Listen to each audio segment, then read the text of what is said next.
A BC doctor is speaking out for the first time about being sidelined by the College of Physicians and Surgeons. Dr. Ernie Murakami retired earlier this year after the college pressured him to give up his license. Our Go Public reporter Kathy Tomlinson has the story. Sooner you start, the better.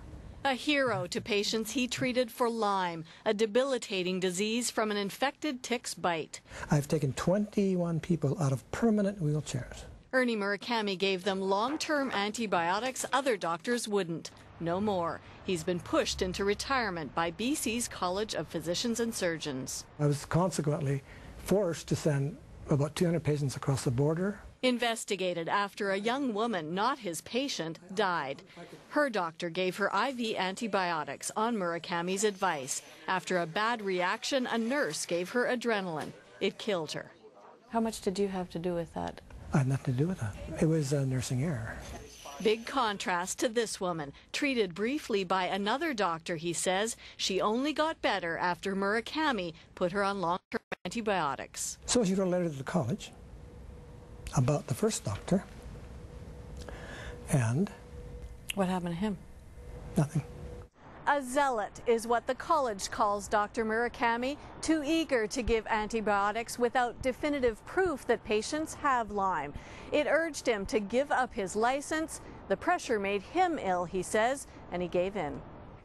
He couldn't help me because he was retiring, and I begged.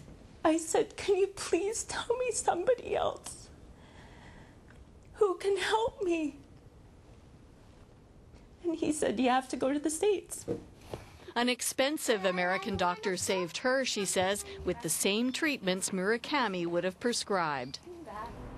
Disease specialists insist there are almost no infected ticks in BC. The patients must have had something else. Why do they get better with the antibiotic treatment for Lyme? Antibiotic doesn't only cure Lyme disease. Antibiotic cures hundreds and hundreds of different infectious causes. There's a great divide, and we have to get together.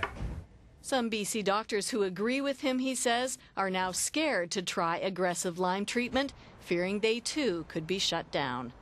Kathy Tomlinson, CBC News, Vancouver. I'm Anu DeWitt-Canna at the BC Centre for Disease Control. Dr. Murakami's story has many of you sounding off online. I was successfully treated by Dr. Murakami and taken from wheelchair back to my feet some years ago.